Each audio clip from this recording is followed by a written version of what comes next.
This is One on One.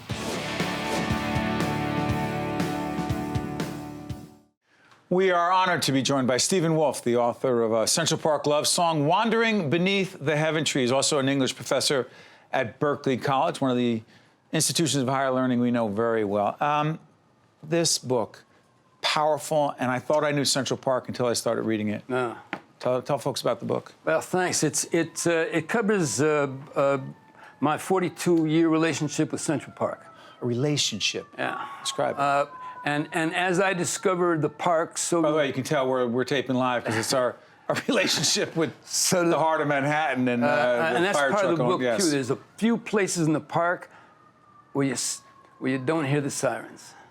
Really? Yeah. Anyways, I arrived in 1976 to take part in the fall of civilization. New York was the capital of that, too, at the time. That's right. And I had a big dog. I lived on the Lower East Side. And I had a big dog who had to do more than walk around the block a couple times a day. So I got him to Central Park, and I fell in love with the park. That's your dog? Yeah, that's my dog. He was about 10 or 11 years old when we moved there. When we moved to the Lower East Side, East First Street. And it was too far to walk to the park. And I had no job or money or prospects. I came here with a dream in my heart and a dog. So I figured the best way to get him to Central Park was by subway, but the only way to get him to Central Park by subway is if he was a guide dog. So I pretended I was blind. And the story opens with our first night visit, late at night, in case something went wrong, where I put on glasses, open up this stick, put him on a leash, and we tap our way downstairs. What do you love about this park? You got to read the book, Steve. Many things. Tell folks what they should love about the park. It's got so many. Sometimes I love the beauty of nature and the solitude, and there's hawks and coyotes and wild animals. But I also like the social scene of it. I mean, it's where musicians go to play. It's where unusual people go to sit by a lake and read a newspaper. And it's slow.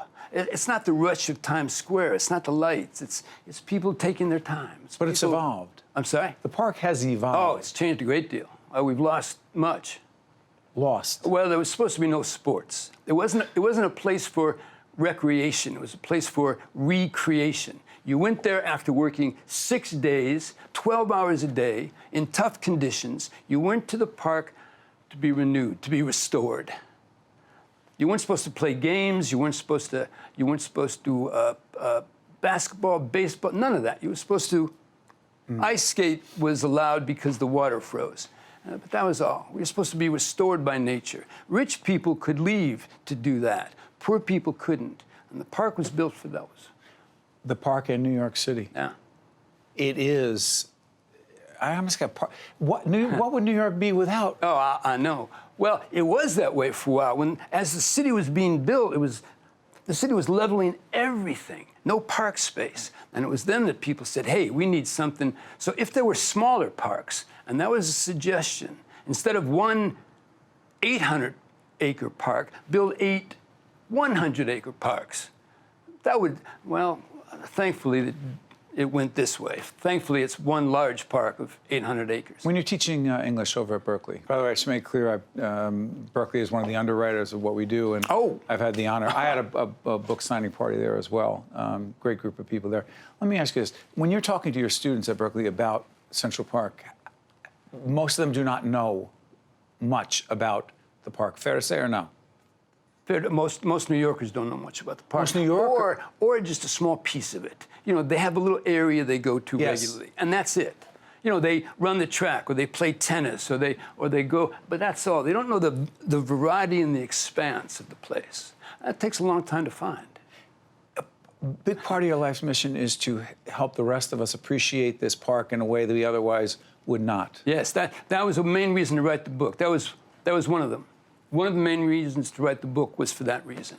The other was to remember that that it's finally a very fragile environment. Fragile. Yeah, I mean, it's plants, it's earth, it's birds, it's like nature. It can be easily spoiled, and it's greatly intruded upon by the city, by civilization. And a few seconds left. What do we need? What should we be doing to protect it? Realize that. Leave it be. Don't cut into a tree and make your initials. Don't leave the trash out. Don't feed the animals junk food. Don't throw trash in the water. Realize that it's a sacred place. Sacred. Yeah. I mean, as nature was, as the men who designed the park believed nature was. You know, it was designed during the 1850s. Olmsted? Olmsted, among others. And nature is where we found God. We didn't find God in the city. We found God in what God made. And poor people couldn't go there, so they brought nature, God, to the city. Let me tell you That's the something. point of the park. Sorry for interrupting. As we finish here, I'm going to tell you right now.